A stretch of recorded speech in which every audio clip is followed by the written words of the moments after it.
কোরআনটা একটু বাংলা পড়তে দেখি, একটা কিনে দেখি। পড়তে পড়তে তার সামনে একটা আয়াত আসলো। কি আয়াত? ও আউফুল কাইলা ইদা কিলতুম ওয়াজিনু বিল কিসতাসিল মুস্তাকিম।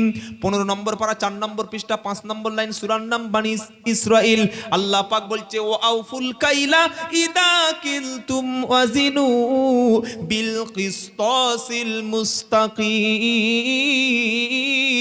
তোমরা যখন ওজন করবে, তোমরা যখন পাল্লা বাটকারা ধরবে, কম্পিউটার পাল্লাটা যখন তোমরা মাপ করবে, সঠিকভাবে তোমরা ওজন করো, ওজনে কম বেশি যেন করো না। আর ওজনে যারা কম বেশি করবে তাদের শাস্তিটা কি? ওয়াইলুল লিল মুতাফফিফিন আল্লাযীনা ইদাকতালু আলান নাসি ইয়াস্তাউফুন ওয়া ইদা কালুহুম আও ওয়াজানুহুম ইখসিরুন। 30 পারা সূরা মুতাফফিফিনের মধ্যে আল্লাহ বলছেন তাদের জন্য ধ্বংস, তাদের জন্য ক্ষতিগ্রস্ত, তারাই ধ্বংস হবে। হয়তো ওজনে কম দিয়ে, খাদ্যে ভেজাল দিয়ে দুনিয়ায় গাড়ি করতে পারে, বাড়ি করতে পারে, সম্পত্তি পাহাড় বানাতে পারে, কোটি কোটি টাকার গাড়ি চড়তে পারে, কিন্তু নেওয়ার সময় যারা বেশি নেবে, দেওয়ার সময় কম দেবে, অবশ্যই তারা ধ্বংস হবে। একজন মুসলমান যদি ওজনে কম দেয়, মুখে দাড়ি রাখে, হজও করে আসে, সে ব্যক্তি আল্লাহর কাছে একজন চিটিংবাজ। কি বুঝলেন? আল্লাহর কাছে কি চিটিংবাজ। আর মুখে দাড়ি রেখে মাথায় টুপি দিয়ে, ভাই আল্লাহর কসম টাটকা মাল বেচছি, কোনো ভেজাল নাই, একদম আমি খুব সুফি সাহেব, কিন্তু অন্তরে আছে মানুষকে ঠকানো। এজন্য কোনো ব্যক্তি ভালো মুসলমান হতে পারবে না সে যদি ঠকবাজ হয়। কি বুঝলেন? বুঝতে পারলেন?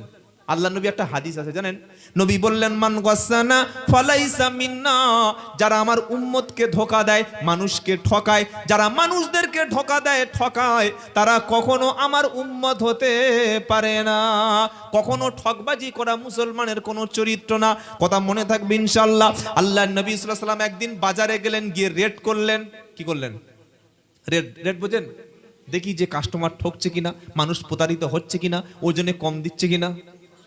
হ্যাঁ, চেক করছেন নবী। করতে করতে দেখলেন যে একজন গম বিক্রি করছে, নবী জামার হাতাটা ঘুরিয়ে আর গমের মধ্যে পুরো এই পর্যন্ত ভরে দিলেন। দিয়ে দেখলেন যে গমের উপরটা শুকনো আর নিচের তলার অংশটা গম গম ওই ভিজে পানি। তো আল্লাহ নবী বললেন কি ব্যাপার, কি ধরনের গম, উপরে শুকনো আর নিচে পানি ভিজে? তো সে বললেন হুজুর এই পানি হয়েছে একটু আগে। তো নবী বললো পানি তো উপর থেকে হয়েছে, নিচে ভিজলো কি করে? তার মানে সে উম্মতকে প্রতারিত করছিল। কি করছিল? প্রতারিত। কাঁচা মাছ বিক্রি করছে, বললে ভাই টাটকা মাল, রক্ত দেখছো না লাল হয়ে আছে, কিন্তু ওটা পচা মাছ ফ্রিজে 3 দিনে রেখে ডিপ ফ্রিজে বিক্রি করছে, আর কেটে একটু মিছে মিছে রক্ত দিয়ে বিক্রি করে দিচ্ছে। সবজি বিক্রি করার সময় একটু পানি মেরে দিল। কি বুঝলেন? খাবার, বাসি খাবার টাটকা বলে চালিয়ে দিল, ঠকালেন। দুধে একটু পানি মিশিয়ে দিল। এই সমস্ত চালের সঙ্গে একটু ভালো পাউডার মিশিয়ে চালের রং, ফ্রেশ রং এনে দিল, একটু কাঁকড় মিশিয়ে দিল, ঝালের বা লঙ্কার হলুদের গুঁড়ো একটু পাইল মেরে দিল। এই যে ঠকালেন, মানুষকে 2 টাকা 3 টাকা 4 টাকা লাভ করলেন, আপনি কি সারা জীবন এই লাভ নিয়ে কবরে যেতে পারবেন? ইসলাম এটাকে নিষেধ করেছে। আল্লাহ আমাদের ঠকবাজের হাত থেকে হেফাজত করেন, জোরে বলুন আমিন। ইসলাম কোনোদিন ঠকায় না, কারণ আল্লাহর নবী ছিলেন একজন সফল ব্যবসায়ী, জোরে বলুন সুবহানাল্লাহ। ইসলাম শুধুমাত্র নামাজ রোজার ধর্ম নয়, হজ যাকাতের ধর্ম নয়, কিভাবে ব্যবসা করতে হবে সেটা আল্লাহর নবী শিখিয়েছেন। সুবহানাল্লাহ বলতে ইচ্ছা করে না? কারণ খাদিজা রাদিয়াল্লাহু তাআলা আনহা আল্লাহর নবীকে বিয়ে করার আগে, খাদিজার আগের 2টো স্বামী মারা গেছিল। প্রচুর সম্পত্তির মালিক, কোটি কোটি বিলিয়ন ট্রিলিয়ন এত সম্পত্তির মালিক, শত শত উট ছিল খাদিজার। তো সিরিয়ায় ব্যবসা করত। আল্লাহর নবী সাল্লাল্লাহু আলাইহি সাল্লামের বিয়ে বিক্রি করবে, ওখানকার বাজারটা বুঝবে, আবার সেই যে মাল বিক্রি হয়েছে, তখন তার কম্পিউটার ছিল না, এখন একটা ওষুধ কিনতে যাচ্ছেন, একটা বাইক কিনতে যাচ্ছেন, একটা মাল কিনতে যাচ্ছেন, যারা ওই সেল করছে বসে, ওরা কম্পিউটারে কি করলো, ওটাকে আপলোড করে দিল যে এতটা মাল এই দামে বিক্রি হয়েছে। মালিক পরে কম্পিউটার থেকে লিস্ট বার করে কত দোকানের মাল এসছে, কত মানে বিক্রি হয়েছে, বসে বসে হিসাব করতে পারে না। তখন কম্পিউটার ছিল না।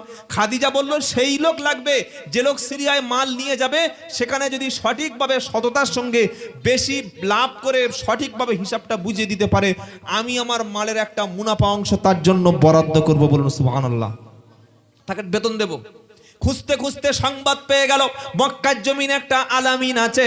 আলামিনটা অন্য কেউ নয়, আব্দুল্লাহর বেটা, আমিনার কলিজার টুকরা, ইয়েতিম নবী, ইয়েতিম মুহাম্মদ, নাম হলো মুহাম্মদ সাল্লাল্লাহু আলাইহি সাল্লাম। খাদিজা বলল, মুহাম্মাদের কোয়ালিটি কি, কোয়ালিফিকেশন কি?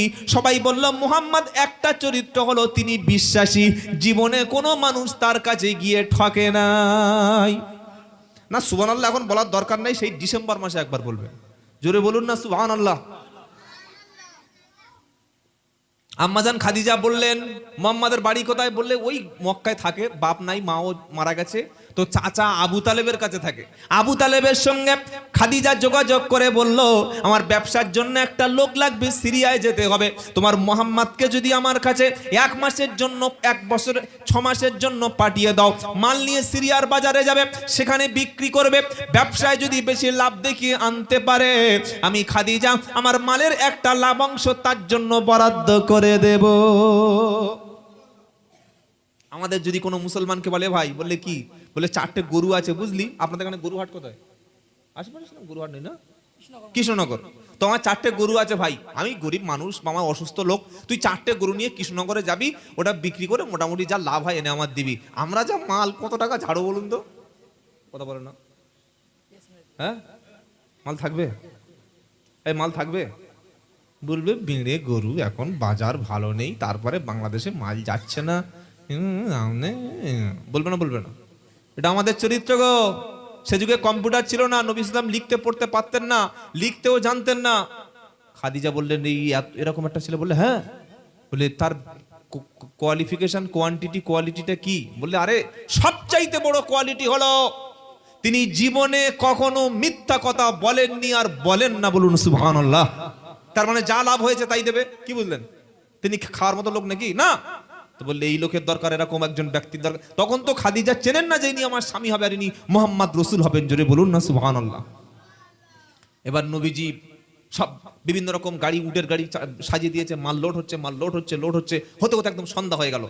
চলতে লাগলো, চলতে লাগলো, 3-4 দিন যাওয়ার পরে হঠাৎ দুপুরবেলা একটা খ্রিস্টান পাদ্রী, আমাদের যেমন আলেম থাকে মাওলানা, খ্রিস্টানদের পাদ্রী থাকে, তো সেই পাদ্রীর নাম হচ্ছে বুহাইরা। সে বলল, খাদিজার আরো কিছু লোকও পাঠিয়ে দিয়েছে মুহাম্মাদের সাথে, 1-2 সাথী, বলে যাও। তো সেই লোক বলছে, কে এটা? পরিচয়, আইডেন্টিটি। বললে বাড়ি হচ্ছে মক্কায়, বাপের নাম আব্দুল্লাহ, মায়ের নাম আমিনা, 570 খ্রিস্টাব্দে সোমবার তিনি সুবহ সাদেকে জন্মগ্রহণ করেছেন, বলুন সুবহানাল্লাহ। তখন খ্রিস্টান পাদ্রী বলল, শোনো, তোমরা সিরিয়ায় যাচ্ছ, যাও, তবে সাবধানে থাকবে, এই ব্যক্তির শত্রু অনেক বেশি। আমি তাওরাতের মধ্যে, ইনজিলের মধ্যে যা কিছু পড়েছি, অবশ্যই এই রকম একজন চরিত্র, এই রকম আইডেন্টিটির ব্যক্তিকে আল্লাহ বিশ্ববাসীর জন্য রাহমাতাল লিল আলামিন করে পাঠাবে। আরো জোরে বাপ বেটা মিল করে বলুন, নারায়ে তাকবীর। আচ্ছা, আল্লাহু আকবার জোরে বললে আপনাদের সমস্যা নেই তো বাবা? সুবহানাল্লাহ জোরে বললে সমস্যা নেই তো? ব্যবসা করতে গেল, প্রচুর টাকা লাভাংশ আনলো। আসার পথে দেখতে পেল মুহাম্মদ সাল্লাল্লাহু আলাইহি ওয়াসাল্লামের সাথে যে একটা দাস পাঠিয়েছিল, খাদিজা বললে যাও, মুহাম্মাদের সাথে যাও।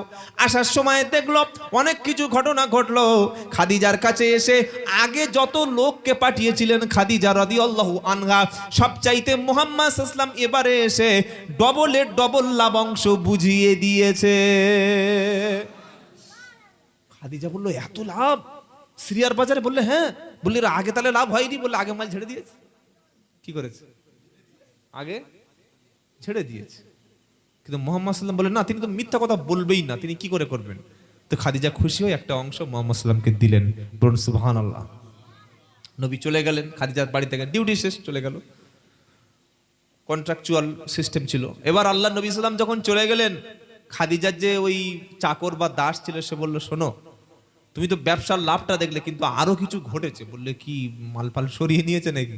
না না, নাউজুবিল্লাহ, ওরকম কথা বলছো কেন? বললাম, আমরা যখন আসছিলাম প্রচন্ড রৌদ্র, মাথার উপরে ছাদ নাই, উটের পিঠে বসে বসে আসছি, হঠাৎ দেখতে পেলাম রৌদ্রের মাঝখানে কালো মেঘ এসে মুহাম্মাদের মাথার উপরে ছায়া করে পুরো অঞ্চলটাকে ছায়া করে তাকে পার করে দিয়েছে। খাদিজা বুঝতে পারলেন উনি একজন সাধারণ কোনো ব্যক্তি নন, উনি হলেন একজন মহামানব হবে। আল্লাহর নবী সাল্লাল্লাহু আলাইহি সাল্লাম এবার খাদিজার কাছে সবকিছু হিসাব বুঝিয়ে দিয়ে যখন চলে গেলেন, খাদিজা রাদিয়াল্লাহু তাআলা আনহা তিনি বললেন এই রকম ব্যক্তিকে ছাড়া যাবে না। আমার একদিনের ব্যবসা করতে গিয়ে এত টাকা যদি লাভ আমাকে এনে দেয়, এই ঘটনা ঘটে, আমি খাদিজা সিদ্ধান্ত নিয়ে নিলাম মুহাম্মদ সাল্লাল্লাহু আলাইহি সাল্লামকে ব্যবসার সাথী বানাবো না, বিজনেস পার্টনারশিপ বানাবো না, এবার আমার জীবনের পার্টনারশিপ বানিয়ে নেব। এই মুসলমানেরা এখান থেকে শিক্ষা গ্রহণ করো। তোমার কলিজার টুকরা কন্যাকে 8 বছর 10 বছর 20 বছরও খাইয়েছো, মাধ্যমিক উচ্চ মাধ্যমিক গ্রাজুয়েশন কমপ্লিট করে এমএ ডিগ্রি নিয়ে মেয়েটাকে বসিয়ে রেখেছো। তুমি বাপ ভাবছো আমি গরিবের ছেলের সঙ্গে বিয়ে দেব না, তুমি বাপ ভাবছো আমি যে কোনো ছেলের সঙ্গে বিয়ে দেব না। কোটি কোটি টাকার মালিক হবে, বাপের রেশনের ডিলার হবে, বাপ পঞ্চায়েতের প্রধান হবে, কিংবা বিশাল বড় একটা মালিক হবে, সেই রকম ছেলের সঙ্গে আমার মেয়ের বিয়ে দেব। আল্লাহর নবী বললেন না, তোমরা পয়সা দেখে মেয়ের সঙ্গে ছেলেকে বিয়ে দেখো না, তার আগে তার দিন দেখো, ধর্ম দেখো, আগে দেখো ছেলেটা মাল খায় কিনা, অন্য কোনো নারীর সঙ্গে সম্পর্ক রেখেছে কিনা, রাত জেগে ছেলেটা নোংরা ছবি ফোনের মাধ্যমে দেখে কিনা, ফজরের নামাজ পড়ে কিনা, জুমার নামাজ পড়ে কিনা, মিথ্যা কথা বলে কিনা, তেরেঙ্গা গুটকা খায় কিনা, প্রয়োজনে জানাবা বিচার করে কিনা, ফোনের মাধ্যমে অশ্লীল গান শোনে কিনা। চরিত্র যদি দেখে তোমার গরিব ছেলের সঙ্গে টোটো চালিয়ে খায়, সে যদি সত্য কথা বলে, নামাজ 5 ওয়াক্ত পড়ে, দিন ইসলাম অনুযায়ী চলে, ওই রকম সন্তানের সঙ্গে তোমার কলিজার টুকরা মেয়েটাকে যদি বিয়ে দাও, আল্লাহর নবী সাল্লাল্লাহু আলাইহি সাল্লাম যেভাবে খাদিজার সঙ্গে সুখের জীবন কাটিয়েছে, তুমি পয়সা দেখে ছেলে খুঁজবে না, চরিত্রবান নেককার পরেশগার সন্তান দেখে, গরিব হলেও হালাল ব্যবসা করে, ওই রকম একটা পাত্রের সঙ্গে তুমি বিয়ে দাও। আল্লাহর নবী খাদিজার সঙ্গে যেমন সংসার হয়েছিল, তোমার মেয়েটাও রাসূলের মতো সংসার করবে। মেয়ের বিয়ে হবে, 18 বছর বয়স হয়ে গেছে, সরকারি বয়স 18 হয়ে গেলে বিয়ে দিতে পারে। কন্যাশ্রী পেয়ে গেছে, কি কথা বলছেন না কেন? কন্যাশ্রী পেয়ে গেছে 25,000 টাকা, আরেকটা বাকি আছে, ওটা কি?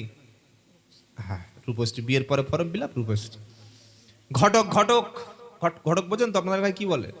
বলে ঘটক সাহেব আমার মেয়েটা একটা ভালো ছেলে দেখো। বলে কিরকম ছেলে? বলে চাকরিওয়ালা মাস্ট, আর চাকরি যদি না হয় যেন বাপের রেশনের ডিলার থাকে, 5টা জেসিবি থাকবে, 10টা ট্রাক থাকবে, মোটামুটি কয়েক কোটি টাকার মালিক হলে চাই। মেয়ে একদম দেখতে হবে না, যেরকম হাইট তেমন সাইট, ওই রকম শিক্ষিত, ওই রকম পরেশগার, খুব ভালো। ছেলে একটা দেখলো সেই একদম কি বুঝলেন, বতকুল্লায় বাড়ি, বুঝতে পারছেন না?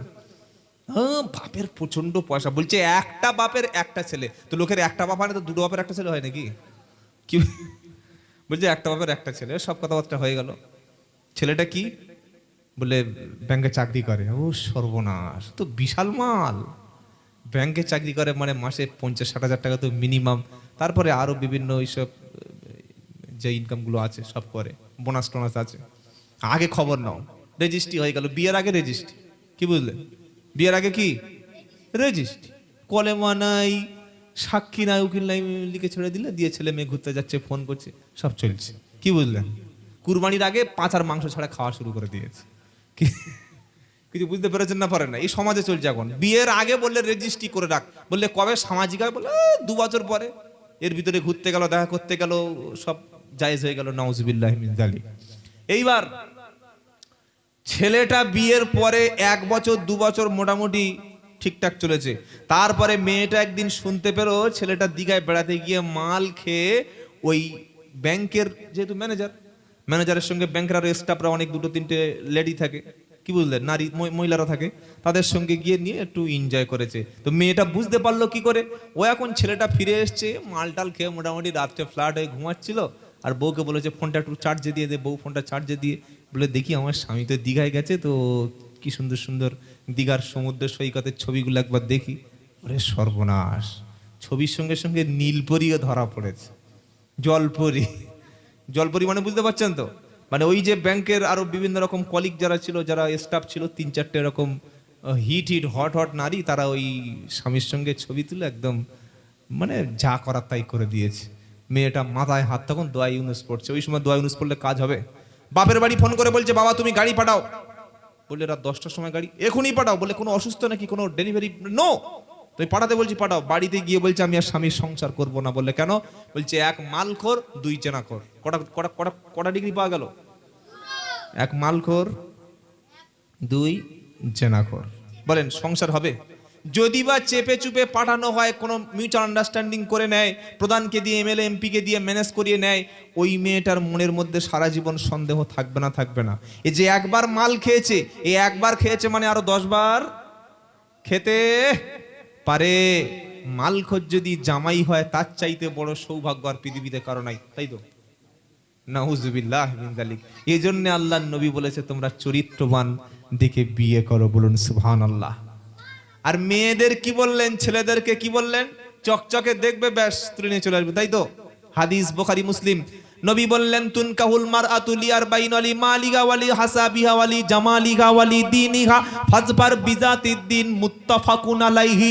বুখারী মুসলিমের হাদিস। নবী বললে বেটা ছেলে তোমরা মেয়েদেরকে বংশমর্যাদা দেখো, অনেকে তোমরা পয়সা দেখো, অনেকে সৌন্দর্য দেখো, অনেকে স্ট্যাটাস দেখো। নবী বললে তোমরা সৌন্দর্য দেখে তার প্রেমে পড়ো না, কারণ সৌন্দর্য সারা জীবন মানুষের মধ্যে থাকবে না। 2 নম্বর বংশমর্যাদা, স্ট্যাটাস দেখে বিয়ে করো না, ওটাও বেশি দিন স্টে করবে না। 3 নম্বর সম্পত্তি, কোটি কোটি টাকার মালিক মেয়ের বাপ, ওটা দেখে বেশি দিন বিয়ে করো না, তাহলে এই সম্পত্তি শেষ হয়ে গেলে ওই বিবি তোমার কাছে ভালো লাগবে না। নবী বললে ফাসপার বিজাতির দিন, যদি তুমি কল্যাণ পেতে চাও, যদি তুমি জীবনে সফলতা অর্জন করতে চাও, নবীর স্ত্রীর সঙ্গে নবীরা যেভাবে সংসার করেছিল ওইভাবে সুখের সংসার যদি তুমি করতে চাও, তাহলে অবশ্যই তুমি তার মধ্যে চরিত্র দেখো, দিন দেখো। আগে দেখো ছেলেটা মুখে দাড়ি রেখেছে কিনা, ছেলেটা মদের আড্ডায় যায় কিনা, নাইট ক্লাবে রাত কাটায় কিনা, ছেলেটা বাইক নিয়ে রাস্তায় ওই রকম মাতালদের মতো মস্তানি করে কিনা, ছেলেটা চাঁদাবাজি করে কিনা, ফজরের নামাজ কাজা করে কিনা। কোটি টাকার মালিক হলেও অবশ্যই অমন কাজ করো না। আর নবী মেয়েদেরকে বললেন 4টে জিনিস দেখো, সম্পদ দেখো, জমি দেখো, স্ট্যাটাস দেখো, সবগুলো তুমি ছুঁড়ে ফেলে বাদ দিয়ে দাও। নারীটার মধ্যে আগে দিন দেখো, ইসলাম দেখো। দিনদার নারী ছাড়া তুমি কখনো বিয়ে করো না। দিনদার মানে বোরকা পরে করে, তাই তো বাবা? হ্যাঁ হ্যাঁ, এই বক্তব্য তো সারা জীবন শুনে এসছে। দিনদার মানে বোরকা পরে ঘরে। আমরা কি বলি? বোরকা পরে যাচ্ছে মানে বিশাল মাল। বোরকা পরা মনে করলেই আপনি ফেঁসে যাবেন, কারণ এখন বোরকা পরে মেয়েরা সিনেমায় যায়, বোরকা পরে বয়ফ্রেন্ডকে নিয়ে ঘুরতে যায়, বোরকা পরে ব্যাংকে ডাকাতি করতে যায়, বোরকা পরে ওর মধ্যে থেকে অনেক আজে বাজে কাজও করে বোরকার বদনাম করার জন্য। করে না? করে না? কি বলছেন আপনারা? সিনেমা হলে যাচ্ছে ছেলে মেয়েকে নিয়ে ঘুরতে, তো সবাই দেখতে পাবে পাড়ার কাকলিকে নিয়ে ঘুরছে, বললে বোরকায় ঢেকে দে না। বোরকা দেখে কখনো দিনদার ভাববে না। আগে দেখো মেয়েটার মা 5 ওয়াক্ত নামাজ পড়ে কিনা, মেয়েটার ফুফু নামাজ পড়ে কিনা, মেয়েটার খালা নামাজ পড়ে কিনা। মাদ্রাসায় পড়া মেয়ে অনেক সময় বেনামাজি হতে পারে, মাদ্রাসায় পড়া মেয়ে অনেক সময় দিন নাও থাকতে পারে, কলেজে পড়া মেয়ে তার মায়ের মধ্যে দিন আছে, তার চাচিদের মধ্যে, খালাদের মধ্যে, ফুফুদের মধ্যে নামাজ আছে, পর্দা আছে। ও যদি স্কুলে পড়ে তারপরে ওই রকম নারী তুমি নিয়ে আসো, আল্লাহ তোমার জীবনে সুখ এনে দেবে। অনেকে মনে করে বোরকা পরেছি বিয়ের আগে পরে সারা জীবন, না, অত সহজ ব্যাপার না। হ্যাঁ, বোরকাকে আমি অসম্মান করছি না, বোরকা অবশ্যই ফরজ, সেটা পড়ুক, কিন্তু শুধু বোরকা পড়লেই যে দিনদার পরেশগার এটা ভাবার কারণ নাই। কথা বুঝতে পেরেছেন? খাদিজা রাদিয়াল্লাহু তাআলা আনহা কি করলেন? বিয়ের প্রস্তাব দিলেন কার কাছে? মুহাম্মদ সাল্লাল্লাহু আলাইহি ওয়াসাল্লামের চাচা আবু তালেবের কাছে। আবু তালেব বলছে ঠিক আছে আমি ভেবে দেখছি। আবু তালেব বললে ভাইপো ওই তুমি যার কয়েকদিন আগে কাজ করে এসেছিলে না, ওই খাদিজা? বললে হ্যাঁ। বললে ও তোমাকে বিয়ে, খাদিজা বিয়ে করবে? এ তো একটা মানে অবিশ্বাস্য ব্যাপার। কি বুঝলেন? বিশাল ব্যাপার। তো বললে আপনি কি বলছেন? বললে ঠিক আছে ইনশাআল্লাহ আমি রাজি আছি। আল্লাহ নবী বললেন চাচা আপনি যদি রাজি তো আমি রাজি। 500 দিরহাম দিলেন, দিরহাম। বিয়ে হয়ে গেল। বিয়ে হয়ে যাওয়ার পরে খাদিজার বাড়িতে খাদিজার যত সম্পত্তি ছিল সমস্ত সম্পত্তিটা আল্লাহর নবীর হাতে দিয়ে বললেন মুহাম্মদ সাল্লাল্লাহু আলাইহি ওয়াসাল্লাম, বলুন সাল্লাল্লাহু আলাইহি ওয়াসাল্লাম, এগুলো দরিদ্র, এতিম, মিসকিন, দুস্থদের জন্য আপনি এগুলো খরচ করুন। বলুন সুবহানাল্লাহ। এরকম নারী আছে যে বাপের কোটি টাকা সম্পত্তি স্বামীর হাতে দিয়ে বলবে গরিবের জন্য, এতিমের জন্য, মিসকিনের জন্য, দুস্থদের জন্য খরচ করো। যারা করতে পারবে তারা খাদিজার উত্তরসূরি, খাদিজার সঙ্গেই জান্নাতে যাবে। বলুন না সুবহানাল্লাহ। আমাদের মেয়েরা, আপনাদের মেয়েরা করতে পারে, আমাদের ওই 24 পরগনার বাড়ির মেয়েরা সামান্য লক্ষ্মীর ভান্ডারটুকুই ছাড়তে পারে না, আর খাদিজার মতো নাকি নারী হবে। কি বুঝতে পারলেন বলুন? এইভাবে 15 বছর সংসার হলো। 15 বছর যেদিন হয়ে গেল, এখানে একটা জিনিস বুঝতে হবে, যেদিন বিয়ে হয় আমাদের দেশে ছেলের বয়স বেশি হয় মেয়ের বয়স। এ বাবাই, এই বাচ্চাদের তুলে তুলে মাঝখানে দুটো একটা ভাগ করে নিন। ওরকম আমাদের বয়স আমরা এর থেকে বেশি বকাবকি করি। কি বুঝলি, এই বয়সটা বকাবকির বয়স। মানুষ যত বয়স বাড়ে মুখের ভাষা তত কি হয়, কমে যায়। 8 বছর বয়সে যে ছেলেটা বকছে, 16 বছর হলে তখন ও আর অত বকা থাকবে না। আবার যখন 16 থেকে 32 হবে, যখন একটা ছেলে একটা মেয়ে সংসার ঘাড়ে পড়বে, ও তখন মুখ পুরো সাইলেন্স হয়ে যাবে। আর 64 হয়ে গেল, তখন তো ওই বসে বসে মসজিদে আল্লাহ আল্লাহ আল্লাহ, কখন ছেলে বৌমা দুটো দেবে সে সময় খাবে। এটা আমাদের বয়সের হিসেবে মানুষের অবস্থা পাল্টে যায়। তো এসব ভালো ছেলে, আল্লাহদেরকে কবুল করুক, বলুন আল্লাহুম্মা আমিন। ইমামও যেমন পেয়েছেন আপনারা, জওয়ান ইমাম, যোগ্য ইমাম, আর ছেলেগুলো সেরকম দিনদার।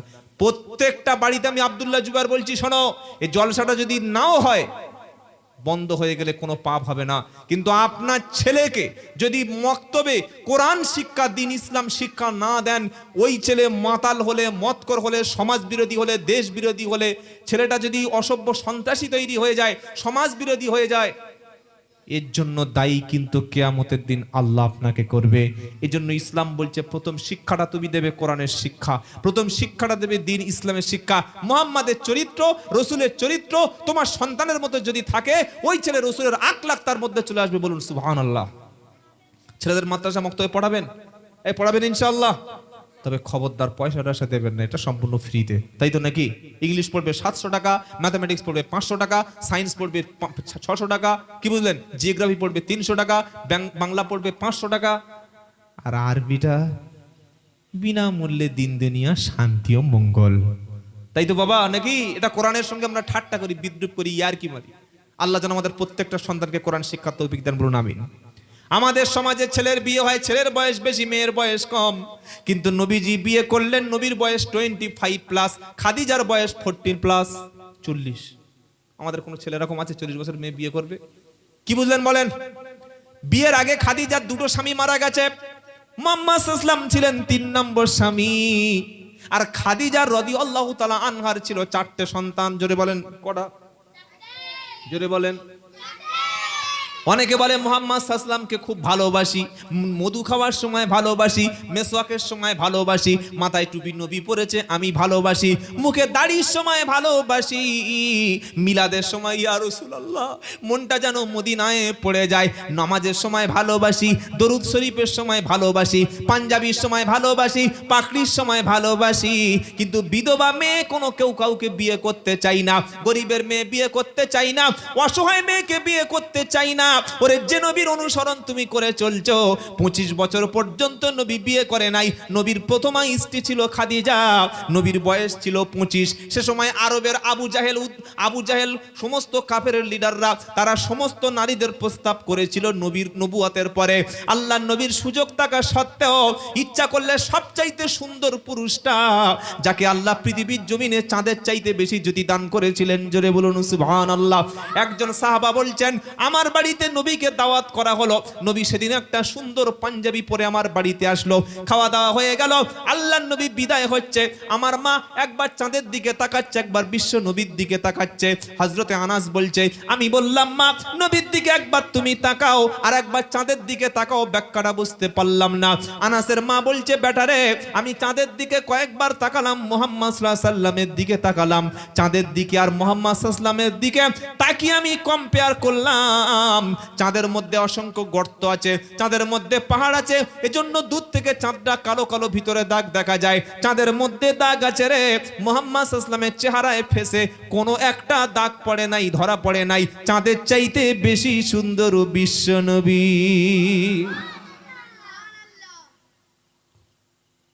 তা আবার 25 বছর বয়স, 40 জন যুবকের শক্তি এক মুহাম্মাদের শরীরে আল্লাহ দান করেছেন, বলুন সুবহানাল্লাহ। ছেলে খেলা ব্যাপার নাকি? কি বুঝলেন? থাপ্পড় মারলে বাপের নাম ভুলে যাবে এমন একজন ব্যক্তি ছিলেন। এত প্রচন্ড ক্ষমতা আল্লাহ তাকে দান করেছিলেন, যেমন সাহস, যেমন বীরত্ব, সেই রকম চেহারা, বলুন না সুবহানাল্লাহ। নবী মাথার চুল সব, এই বাবা এই বললাম আপনাদের মাঝখানে, আপনারা কথা বুঝলেন না যে এই আলোচনাটা কিন্তু কম্পিউটার না বাবা, কি বুঝলেন? আমরা কম্পিউটারে কি একটা বক্তব্য ছেলে দিয়ে শুয়ে থাকি। আপনারা কি মনে করছেন যে আমি ওই কম্পিউটার না? পড়াশোনা করে গবেষণা করে সিচুয়েশন অনুযায়ী আল্লাহ কথা বার করে নেয়। শুনুন শুনুন, লক্ষ্য করুন, এই যে এতক্ষণ বক্তব্য করলাম, ফের যদি বলেন যে প্রথম থেকে যা বলেছি ওটা আমি জীবনে পারবো না, পারবো? কারণ আমি বলি নাই, কে বলিয়েছে? যদি বলেন না, যদি আমি গল্প করতাম তাহলে একই গল্প বলতে পারতাম, যেহেতু আমি তো কোরআন বলছি, নবীর হাদিস বলছি, নবীর জীবনী বলছি, এটা বলা সম্ভব না। আল্লাহ যেটা বলাচ্ছেন সেটাই বলছি। সুবহানাল্লাহ, বলুন সুবহানাল্লাহ। এবার কি বললাম? আল্লাহর নবীর 25, খাদিজার 40। নবী একবার বললেন না যে এত বড় মেয়ে কেন বিয়ে করব, আগে দুটো স্বামী মারা গেছে কেন বিয়ে করব, 4টে বাচ্চা আছে কে কেন দায়িত্ব নেব? বললেন না। কেন করলেন? নবী বিশ্ববাসীর জন্য নমুনা। লাকাদ কানা লাকুম ফি রাসূলিল্লাহি উসওয়াতুন হাসানা। জোরে হবে না সুবহানাল্লাহ? আল্লাহ রসুল তোমাদের, পারা নাম্বার 22, সূরার নাম আহজাব। আল্লাহ পাক বলছেন, শুনে রাখো মুসলমান, রসুল তোমাদের জন্য আদর্শ। কি? বিশ্বের জন্য আল্লাহ রসুল হলো রোল মডেল। যদি বলেন সুবহানাল্লাহ। রসুল ইচ্ছা করলে 25 বছরের নবী যুবক ইয়াং, তিনি ইচ্ছা করলে 18 বছরের মক্কার সুন্দরী, মদিনার সুন্দরীদের বিয়ে করতে পারতেন। তাহলে তোমাদের সমাজে যদি কোনো নারী বিধবা হয়ে যায়, 2, 3, 4টে বাচ্চা থাকে, ওই নারীটা কি আর কখনো কেউ বিয়ে করবে না? উম্মত তখন বলবে মুহাম্মদ জন করেছে আমরাও করব। আল্লাহর নবী তাই প্রথম বিয়েটা 25 বছরের নবী, 40 বছরের বিধবা, 2বার তৃতীয় নম্বর স্বামী নবী, 4টে সন্তানের সঙ্গে আল্লাহর নবী বিয়ে বন্ধনে আবদ্ধ হয়ে গেল। নবী শিক্ষা দিয়ে গেলে, উম্মত আমি মিষ্টি খাই তোমরা মিষ্টি খাও, আমি দাড়ি রেখেছি তোমরা দাড়ি রাখো, আমি পাঞ্জাবি পরেছি তোমরা পাঞ্জাবি পরো, আমি মেসওয়াক করি তোমরা মেসওয়াক করবে, আমি মাথায় টুপি দিই তোমরা মাথায় টুপি দেবে। তবে প্রয়োজনে যদি অসহায় নারী এমন কোনদিন পাও, এই রকম আমার মতো একজন বিধবা নারীকে তোমরা আশ্রয় দেবে। আমি নবী, আমার সুন্নাত আদায় হবে। কুল ইন কুনতুম তুহিব্বুনাল্লাহ ফাত্তাবিউনি ইউহিব্বুকুমুল্লাহ ওয়া ইয়াগফির লাকুম দুনুবাকুম ওয়াল্লাহু গফুরুর রহিম। 3 নম্বর পারা 13 নম্বর পৃষ্ঠা, 3 নম্বর সূরা 31 নম্বর আয়াত, সূরার নাম আল ইমরান। আল্লাহ বলছেন, কুল, নবী বলো, ইন কুনতুম তুহিব্বুনাল্লাহ, যদি তোমরা আল্লাহর ভালোবাসা অর্জন করতে চাও, যদি তোমরা চাও যে আল্লাহ আমাদের ভালোবাসুক, যদি তোমরা চাও যে আল্লাহর ভালোবাসার বান্দা আমি হতে চাই, নবী বলছে ফাত্তাবিউনি, আমার স্টাইলটা, আমার সুন্নাতটা, আমার তরিকাটা, আমার লেভেলটা, আমার জীবন যাত্রা, আমি যেভাবে খেয়েছি তোমরা সেভাবে খাবে, আমি যেভাবে ঘুমিয়েছি তোমরা সেভাবে ঘুমাবে, আমি যেভাবে কথা বলেছি তোমরা সেভাবে কথা বলবে, আমি যেভাবে ব্যবসা করেছি সেভাবে ব্যবসা করবে, আমি যেভাবে বিয়ে করেছি সেভাবে বিয়ে করবে। যখন তোমার লাইফ স্টাইলটা নবীর লাইফ স্টাইলের সঙ্গে মিলে যাবে, যখন তোমার কথাবার্তাটা নবীর কথাবার্তার সঙ্গে মিলে যাবে, যখন তোমার শোয়াটা নবীর শোয়ার সঙ্গে মিলে যাবে, যখন তোমার ঘুমানোটা নবীর ঘুমানোর সঙ্গে মিলে যাবে, যখন তোমার খাওয়াটা নবীর খাওয়ার সঙ্গে মিলে যাবে, যখন তোমার চয়েসটা নবীর চয়েসের সঙ্গে মিলে যাবে, যখন তোমার হেয়ার স্টাইলটা নবীর হেয়ার স্টাইলের সঙ্গে মিলে যাবে, যখন তোমার রাজনীতিটা নবীর রাজনীতির সঙ্গে মিলে যাবে, আল্লাহ তখন তোমাদেরকে ভালোবাসতে শুরু করবে। আর আল্লাহ যখন ভালোবাসবে, ওয়ায়াগফির লাকুম দুনুবাকুম ওয়াল্লাহু গফুরুর রহিম। আমি আল্লাহ যখন তোমাদের ভালোবাসতে শুরু করব, তখন তোমাদের জীবনের গুনাহগুলি মাফ করে দেব।